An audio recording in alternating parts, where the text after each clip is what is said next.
আকাশবাণী কলকাতা। স্থানীয় সংবাদ পড়ছি নমামি বসুরুদ্র। প্রথমে বিশেষ বিশেষ খবর। 2024-25 অর্থবর্ষের রাজ্য বাজেট আজ বিধানসভায় পেশ হবে।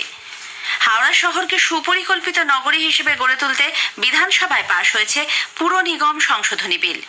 স্কুলে নিয়োগের ক্ষেত্রে কার নির্দেশে সুপার নিউমেরারি পোস্ট তৈরি করা হয়েছে তা নিয়ে প্রশ্ন তুলেছে কলকাতা হাইকোর্ট। উত্তর দিনাজপুরের তুঙ্গীদিঘিতে 12 নম্বর জাতীয় সড়কে ভুট্টা বোঝাই লরি উল্টে দুজনের মৃত্যু হয়েছে, আহত জন 15। উত্তর 24 পরগনা সিএবি অনূর্ধ্ব 18 ক্রিকেটে চ্যাম্পিয়ন হয়েছে। আসছি বিস্তারিত খবরে। 2024-25 অর্থবর্ষের রাজ্য বাজেট আজ বিধানসভায় পেশ হবে। বিকেল 3টায় বাজেট প্রস্তাব পেশ করবেন অর্থমন্ত্রী চন্দ্রিমা ভট্টাচার্য। এর আগে নিয়ম মেনে মুখ্যমন্ত্রী মমতা ব্যানার্জির নেতৃত্বে রাজ্য মন্ত্রিসভার বৈঠকে তা অনুমোদিত হবে। বাজেট পেশের সময় সব বিধায়ককে অধিবেশন কক্ষে উপস্থিত থাকার জন্য শাসক ও বিরোধী দলের তরফে হুইপ জারি করা হয়েছে। এদিকে বিপুল ঋণের বোঝা নিয়ে মুখ্যমন্ত্রীর ঘোষিত বিভিন্ন প্রতিশ্রুতি বাড়তি বরাদ্দ কোথা থেকে আসবে তা নিয়ে আজকের বাজেটে সকলেরই নজর থাকছে। মূলত বরাদ্দ ও ঘাটতির মধ্যে ভারসাম্য বজায় রাখাই এবারের বাজেটে বড় চ্যালেঞ্জ বলে মনে করা হচ্ছে। বিধানসভায় প্রশ্ন জমা দিয়ে তার উত্তর শোনার জন্য সভায় উপস্থিত না থাকলে সংশ্লিষ্ট বিধায়কের বিরুদ্ধে এবার শাস্তিমূলক ব্যবস্থা নেওয়া হবে। অধ্যক্ষ বিমান বন্দ্যোপাধ্যায় এই মর্মে দলের সমস্ত সদস্যকে সতর্ক করে দিয়েছেন। বিধানসভার প্রশ্নোত্তর পর্বে গতকাল বিষয়টি নিয়ে ক্ষোভ প্রকাশ করে অধ্যক্ষ বলেন, প্রশ্ন জমা দিচ্ছেন বিধায়করা, কিন্তু সেই প্রশ্ন অধিবেশনে উত্থাপন করছেন না, এমনকি সময় মতো আসছেনও না। মন্ত্রীরা উত্তর দেওয়ার জন্য তৈরি হয়ে আসছেন, অথচ প্রশ্নকর্তা আসছেন না। এটা বারবার ঘটছে, যা তিনি আর মেনে নেবেন না। প্রশ্ন জমা দিয়ে সংশ্লিষ্ট মন্ত্রীর উত্তর দেওয়ার নির্দিষ্ট দিনে কেউ সময় মতো না এলে পরবর্তী 2-3 দিন তাকে আর প্রশ্ন করতে দেয়া হবে না বলেও অধ্যক্ষ স্পষ্ট জানান। হাওড়া শহরকে এক সুপরিকল্পিত নগরী হিসেবে গড়ে তুলতে বিধানসভায় পাশ হয়েছে হাওড়া পুর নিগম সংশোধনী বিল। বিলের ওপর 2 দিনের আলোচনা শেষে গতকাল জবাবি ভাষণে পুর নগর উন্নয়ন মন্ত্রী ফিরহাদ হাকিম বলেন, হাওড়াকে পরিকল্পিত শহর হিসেবে গড়ে তুলতে যেসব বাস্তব সমস্যা রয়েছে তার সমাধানেই এই বিল আনা হয়েছে। বিরোধীদের আশ্বস্ত করে পুরমন্ত্রী বলেন, নতুন বিল্ডিং প্ল্যানিং এর আইনের সঙ্গে জমি অধিগ্রহণের কোনো সম্পর্ক নেই, মালিকের কাছেই তার জমি থাকবে।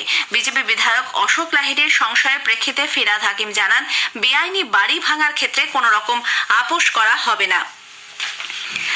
মালদায় নাবালিকা হত্যা ও দীঘায় মহিলা পর্যটককে নির্যাতনের ঘটনায় বিজেপি গতকাল বিধানসভায় মুলতবি প্রস্তাব আনে। সভার প্রথমার্ধে দলের রাজ্য সাধারণ সম্পাদক অগ্নিমিত্রা পাল সহ মহিলা বিধায়করা এই প্রস্তাব পেশ করে মুখ্যমন্ত্রীর বিবৃতিও দাবি করেন। অধ্যক্ষ বিমান বন্দ্যোপাধ্যায় প্রস্তাব পাঠ করতে দিলেও আলোচনার অনুমতি দেননি। এরপরই বিধানসভায় কালো কাপড় দেখিয়ে প্রতিবাদ জানান দলীয় বিধায়করা। সরকার পক্ষের মহিলা বিধায়করা প্রস্তাবের বিরুদ্ধে প্রতিবাদ জানান। বিধানসভার বাইরে এসেও বিক্ষোভ দেখান বিজেপি বিধায়করা। নারী নির্যাতনের মতো জরুরি বিষয় নিয়ে কেন বিধানসভায় আলোচনা করতে দেওয়া হবে না তা নিয়ে অগ্নিমিত্রা পাল প্রশ্ন তোলেন। ভারতীয় জনতা পার্টির সমস্ত মহিলা বিধায়িকারা আমরা আজকে অ্যাডজর্নমেন্ট মোশন এনেছি এবং আমরা এই রাজ্যে লাগাতার মহিলাদের ওপর যে অত্যাচার হচ্ছে, এবং শুধু অত্যাচার নয়, ধর্ষণ নয়, শ্লীলতাহানি নয়, তাদেরকে খুন করে দেওয়া হচ্ছে নির্মমভাবে শারীরিক অত্যাচার করার পর, এইটা নিয়ে মাননীয় মুখ্যমন্ত্রীর আমরা একটি বিবৃতি দাবি করেছি। কিন্তু এখানে আমাদের মুলতবি প্রস্তাব করতে দেওয়া হলেও সেটা নিয়ে কোনো আলোচনা হয়নি। মমতা সরকার এবং অধ্যক্ষ মহোদয় কি মনে করছেন যে আজকে মহিলাদের ওপর যদি কোনো অত্যাচার হয় সেটা এমন কোনো ইম্পর্টেন্ট ইস্যু নয় এই বিধানসভায় আলোচনা করার মতো? অগ্নিমিত্রা পালের বক্তব্যে তীব্র বিরোধিতা করেছেন মন্ত্রী চন্দ্রিমা ভট্টাচার্য। যারা দোষী তাদের দৃষ্টান্তমূলক শাস্তি হোক, এটা আমরা চাই, কিন্তু যারা এসব অ্যাডজর্নমেন্ট মোশন আনতে চান তারা কি একবার ভেবে দেখবেন না যে তাদের যেগুলো তাদের রাজনৈতিক দল যে রাজ্যগুলো শাসন করে সেখানে কি ঘটছে, সারা ভারতবর্ষের ক্ষেত্রে কি ঘটছে, ওই তখন তো তাদের কোনো ডিসকাশন এই ইস্যু নিয়ে আনতে দেখি না আমরা এখানে। এদিকে সিপিআইএম দীঘায় মহিলা পর্যটকের উপর নির্যাতনকে নারকীয় ঘটনা বলে উল্লেখ করেছে। এ ব্যাপারে মুখ্যমন্ত্রী কোনো মন্তব্য না করায় তার কঠোর সমালোচনা করেন দলের কেন্দ্রীয় কমিটির সদস্য সুজন চক্রবর্তী। দীঘার মতো জনবহুল জায়গায় বন্ধুর উপস্থিতিতে কার্যত প্রায় তুলে নিয়ে গিয়ে গণধর্ষণ। আমাদের রাজ্যের টুরিস্ট অ্যাট্রাকশনের জায়গা বলতে দীঘা খুবই গুরুত্বপূর্ণ, এবং সেখানে মুখ্যমন্ত্রীর জগন্নাথ মন্দিরের প্রকল্প, ন্যাশনাল নাকি ইন্টারন্যাশনাল কনভেনশন সেন্টার, অনেক কিছু, কিন্তু মাঝে মধ্যেই যান।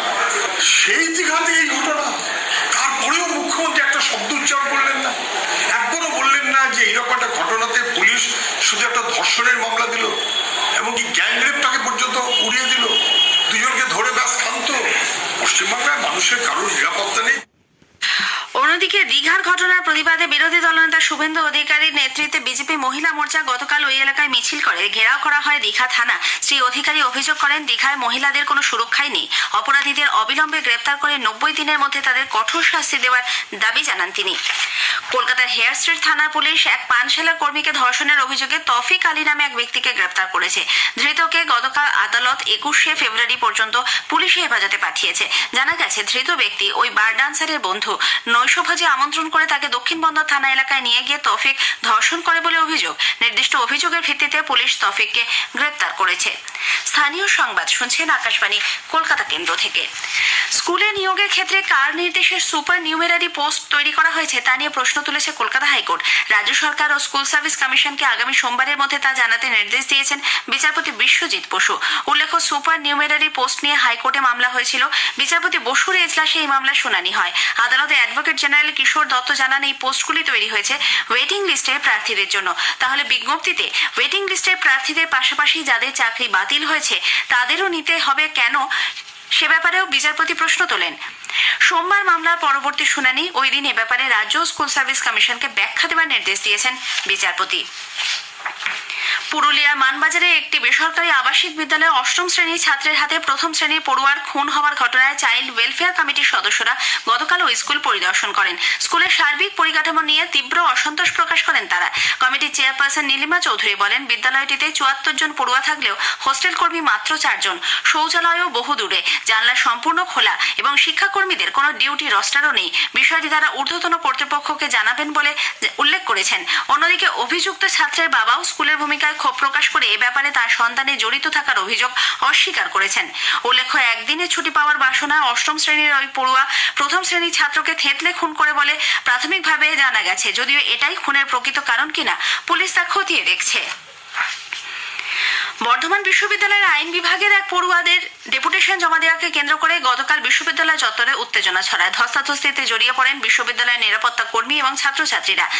জানা গেছে, ওই বিভাগের একদল ছাত্রের বিরুদ্ধে অন্যান্য ছাত্রছাত্রী অশালীন আচরণের অভিযোগ এনে গত বৃহস্পতিবার বিভাগীয় প্রধানকে ঘেরাও করেছিল। লিখিতভাবে উপাচার্য সহ ঊর্ধ্বতন কর্তৃপক্ষকে বিষয়টি জানানো হয়, কিন্তু তা সত্ত্বেও কোনো ব্যবস্থা না নেওয়ায় গতকাল তারা স্মারকলিপি জমা দেন। উপাচার্য গৌতম চন্দ্র গোটা ঘটনা খতিয়ে দেখার আশ্বাস দিয়েছেন। উত্তর দিনাজপুরের টুঙ্গিদিঘির 12 নম্বর জাতীয় সড়কে ভুট্টা বোঝাই লরির উল্টে 2 জনের মৃত্যু হয়েছে, আহত আরো জন 15। জানা গেছে, গত রাত 8টা নাগাদ ডালখোলা থেকে রায়গঞ্জগামী একটি লরি রাস্তার পাশে অপেক্ষমান যাত্রীদের ওপর হঠাৎই পুরোপুরি উল্টে যায়। গুরুতর আহত অবস্থায় ওই যাত্রীদের হাসপাতালে নিয়ে যাওয়া হলে মকবুল হক নামে এক সিভিক ভলেন্টিয়ারকে চিকিৎসকরা মৃত ঘোষণা করেন। পরে আরও একজনের মৃত্যু হয়, তবে মৃতের সংখ্যা আরো বাড়তে পারে বলে মনে করা হচ্ছে। কেনা বেচার সঙ্গে যুক্ত সংস্থা ও শর্ত সাপেক্ষে এখন থেকে নন ট্রেডিং সংস্থা বা নিগম হিসেবে কাজ করতে পারবে। এই উদ্দেশ্যে 1965 সালে নন ট্রেডিং সংস্থা সংক্রান্ত এক আইনের সংশোধনী গতকাল রাজ্য বিধানসভায় গৃহীত হয়েছে। বিলের ওপর আলোচনার শেষে জবাবি ভাষণে শিল্প ও বাণিজ্য মন্ত্রী শশী পাঁজা বলেন, কেনা বেচার সঙ্গে যুক্ত নয় এমন সংস্থা যেমন স্কুল বা শিক্ষা প্রতিষ্ঠান, হাসপাতাল, ধর্মীয় প্রতিষ্ঠান, মন্দির ইত্যাদি এই বিলের আওতায় আসবে। কোম্পানি আইন আগেই সংশোধন করা হয়েছে, তার সঙ্গে সাযুজ্য রেখেই রাজ্যেও আইন পরিবর্তন করা হলো। কেন এতদিন পরে এই উদ্যোগ নেওয়া হলো, বিরোধীরা তা নিয়ে প্রশ্ন তুললে মন্ত্রী বলেন, বিহার, মহারাষ্ট্র, অসম, অন্ধ্রপ্রদেশ, কেরালার মতো রাজ্যে এখনো এই আইন পরিবর্তন করা হয়নি। পানীয় জল ও রাস্তার সমস্যা নিয়ে অভিযোগ জানানোর জন্য রাজ্য সরকার হোয়াটসঅ্যাপ নাম্বার প্রকাশ করেছে। বিধানসভার অধিবেশনের প্রথমার্ধে গতকাল পূর্তমন্ত্রী পুলক রায় জানান, রাস্তা সংক্রান্ত অভিযোগ জানানোর জন্য 9088822111 এবং পানীয় জল সংক্রান্ত যে কোনো অভিযোগের ক্ষেত্রে 8902022222 নম্বরে হোয়াটসঅ্যাপ করা যাবে। উত্তর 24 পরগনার সিএবির অনূর্ধ্ব 18 ক্রিকেটে চ্যাম্পিয়ন হয়েছে। ইডেনে দুদিনের ফাইনালের শেষে গতকাল উত্তর 24 পরগনা 58 রানে মেদিনীপুরকে হারিয়ে দেয়। সংক্ষিপ্ত স্কোর, উত্তর 24 পরগনা 341, মেদিনীপুর 283। বিজয়ী দলের অর্চিশ বিশ্বাস ম্যাচের সেরা হয়েছেন। শেষ করার আগে স্থানীয় সংবাদের বিশেষ কিছু অংশ আরও একবার। 2024-25 অর্থবর্ষের রাজ্য বাজেট আজ বিধানসভায় পেশ হবে। হাওড়া শহরকে সুপরিকল্পিত নগরী হিসেবে গড়ে তুলতে বিধানসভায় পাশ হয়েছে পুর নিগম সংশোধনী বিল। স্কুলে নিয়োগের ক্ষেত্রে কার নির্দেশে সুপার নিউমেরারি পোস্ট তৈরি করা হয়েছে তা নিয়ে প্রশ্ন তুলেছে কলকাতা হাইকোর্ট। স্থানীয় সংবাদ শেষ হলো।